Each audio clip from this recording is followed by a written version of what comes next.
I hung it at the entrance. Take care of it for a week. Huh? Take care of what? My usually self-centered sister-in-law suddenly called me out of the blue. She said she left her baby in a reusable bag at our doorstep. But we moved yesterday? As soon as she heard my reply, my sister-in-law started yelling. I'm overseas. Find him right away. I hurriedly drove to the house we used to live in, but the baby was nowhere to be found. I thought, I have to call the police. With trembling hands, I took out my phone, little knowing the horrifying truth that awaited me. 10 years ago, I married my husband Ben and we lived together. We wanted children, but it didn't happen, and before we knew it, I was 38. Taking advantage of me was my sister-in-law, Tiffany, 5 years my junior. Her husband was a CEO, and my husband worked for his company. Using his position, Tiffany, who lived just a 10-minute drive away, often asked me to do her shopping, and after she got pregnant, she called me over more often, even making me clean the house and cook dinner. Even though I'm someone who enjoys taking care of others, I finally told my husband that it was too much. But he just said, I'll talk to her eventually. Sorry, but could you keep helping out for a while? He's probably being used by Tiffany's husband, so he must be in a tough spot. Thinking this, whenever Tiffany called, I reluctantly went to her house. Ugh, my stomach is heavy. Hey, Wendy. Stop daydreaming and get me the TV remote. Huh? What's with you? My sister-in-law was only 3.5 months pregnant. Yet, it felt like her stomach was already big. But since she was originally on the plump side, I didn't say anything extra. For an easier delivery, maybe you should move around a bit? You've never been pregnant, so don't give me advice. Ah, just as I expected. This child is our family's heir. What's wrong with taking care of him?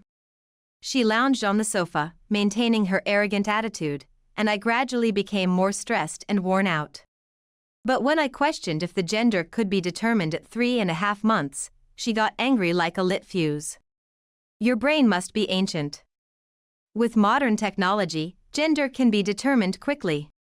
I didn't feel like arguing with her insistence on the obvious, so I just listened to her complaints with exasperation.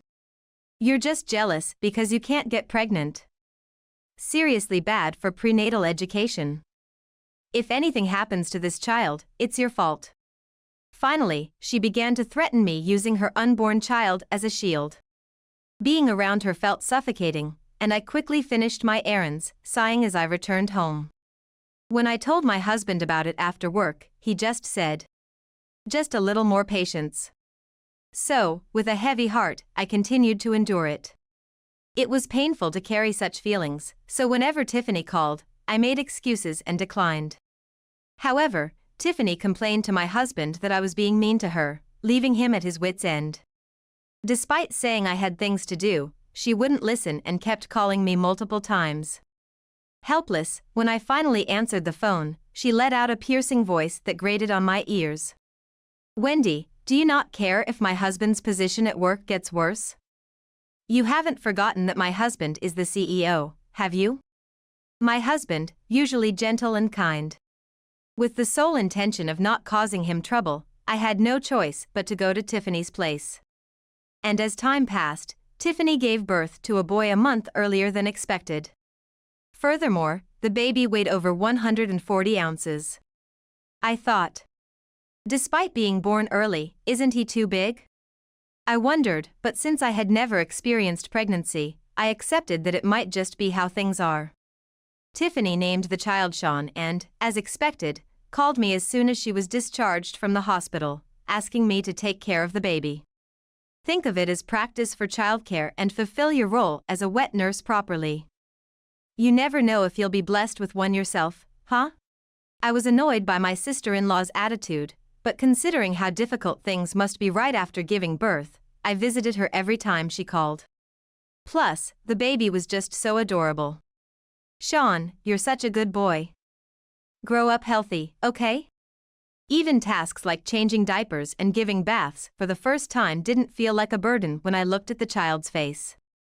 However, when 3 months passed, my sister-in-law started dropping the baby off at my house. What's going on? You're all dressed up. My husband has a business dinner with some important people. I have to accompany him. So, I'm leaving Sean with you, the wet nurse. Although I thought it must be tough for the CEO's wife, who was now energetic again, to have so much to do, I diligently took care of the baby.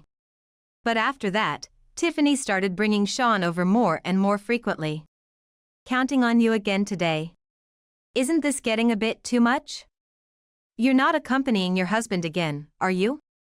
My husband is dealing with important negotiations right now, and I'm helping him. You should cooperate too. With an aggressive tone, my sister-in-law forced the baby onto me and hastily left. I thought, is wearing such a frilly dress really practical? Despite my doubts, I couldn't just leave the baby in front of me, so I attended to his needs.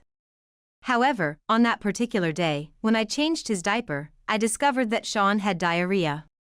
He didn't have a fever and seemed lively, so I warmed up the room more than usual and monitored him closely. In the evening, when Tiffany came to pick him up and I informed her about it, she aggressively confronted me. You useless piece of. Did you feed him something to make him sick out of spite? When I shook my head, denying any wrongdoing, my husband returned home. What's all the commotion at the door? Big bro. I entrusted Sean to sis-in-law because I trust her. But she made him sick. Her voice, usually rough when berating me, now sounded meek, and she started crying. I understand where Tiffany's coming from. Wendy has no experience in childcare. It was a bit cold today, so maybe he caught a chill. I'll apologize, so please forgive her. My husband stood up for me, but without having done anything wrong, I didn't see the point in apologizing. With a sense of frustration, I watched Tiffany and Sean leave. Feeling dejected, as I started preparing dinner, my husband suddenly put on a serious expression and took out an A4-sized envelope from his bag. Wendy, there's something important I need to tell you. Forget about dinner for now and have a seat. Presented with the documents spread out on the table and the words my husband uttered, I couldn't immediately believe it. Moreover, it was something I hadn't even imagined, so I was taken aback. However, seeing my husband's unwavering determination, I quietly nodded. A week later, as I was unpacking and tidying up cardboard boxes, my sister-in-law called me. I left him hanging on your house's doorknob, so take care of him for a week. Huh? Take care of what? Don't play dumb. It's obviously our kid. You've already taken him inside, right? Upon closer inspection, I realized that since I wasn't home, she had put the baby in the reusable bag I had and hung it on the doorknob. Hearing this, I was shocked and flustered. Wait a minute. We moved yesterday, so we're not going back to that house. Please go pick up Sean right away. However, my sister-in-law responded with, Huh? You're lying again, aren't you? And didn't believe what I was saying. But when I responded with a serious tone, insisting it was true, she suddenly panicked. Turns out, she had left Sean behind 5 hours ago. And to my surprise, I learned she was currently traveling abroad. It was still chilly despite being spring, and the temperature hadn't risen much that day. Go pick up Sean right now. Hurry. More concerned about the baby than infuriated by my sister-in-law's attitude, I immediately drove off. An hour later, I arrived at our old house and checked the doorstep, but there was no sign of Sean. I thought. And no reusable bag. Why? I searched the yard thoroughly and asked neighbors, but everyone just said, I don't know. I thought. How come there were no cries either? Feeling like there was no use continuing the search, I thought of calling the police, and I grabbed my phone. That's when I received a call from someone. What? What do you mean? Listening to the shocking content, I was speechless. After the call ended, unable to process my thoughts, I walked around in a daze until my sister-in-law called. He was in the reusable bag hanging on your doorstep, right? About that, he's nowhere to be found. Seriously. This is bad. If we don't find Sean, my husband will divorce me, and it'll be your fault. Even over the phone, I could sense Tiffany's panic. Unable to continue like this, I decided to inform her that I would report it to the police and have them search. But she adamantly refused. If you do that, it'll become a big deal, and my husband will find out. Isn't Sean more important than your image? Sean is just a tool for extracting money from my husband. Hearing those words, I was stunned by her selfishness. Ignoring my presence, I heard her talking to someone else. After a while, Tiffany said something even more unbelievable. My flight for today got cancelled, but I'll return tomorrow.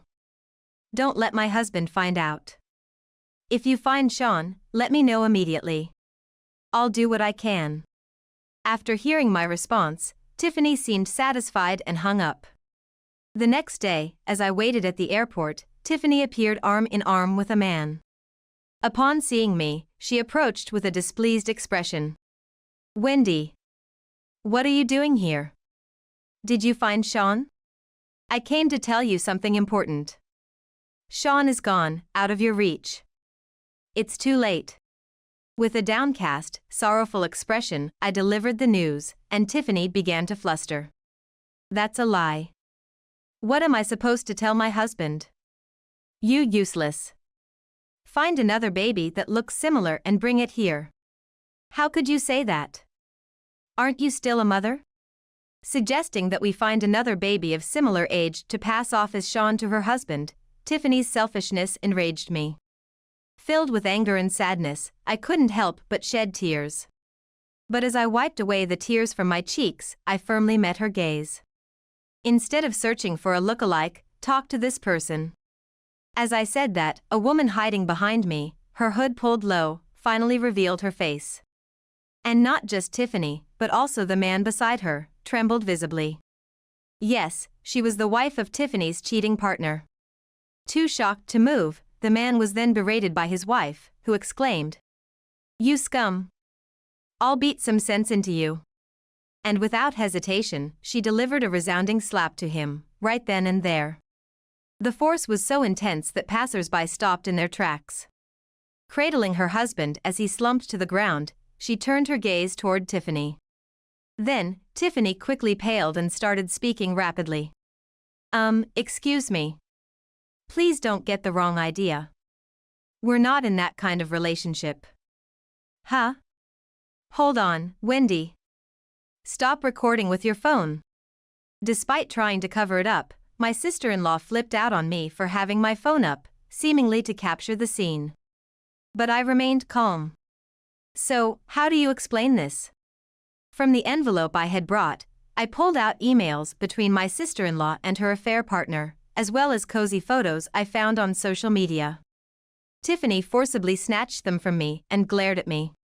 Snooping around like that is despicable. How did you even find this guy's wife's contact? I happen to know his wife. She's someone I've met before. Huh? When I saw my sister-in-law's affair partner on social media, I recognized him as the husband of the woman who does my hair at the salon. Though he was also a hairstylist, his wife owned multiple salons and was skilled and successful. In contrast, I heard that her husband didn't work and just wandered around aimlessly, earning him the title of idle hairstylist. When I went to inform his wife about Tiffany's affair trip, she said, "I've had enough. I'm joining in too." And came along. Though she usually had a gentle and kind demeanor, I was honestly surprised at how scary she could be when angry. Facing the philandering idle hairstylist, his wife, rubbing their hands together like a fly, continuously begged, "Please don't divorce me." Meanwhile, I sensed her strong determination as she steadfastly shook her head. And Sean turns out to be a child from infidelity, huh? Huh? You're just saying random things with no evidence. But being born a month early and weighing over 140 ounces is quite large, isn't it?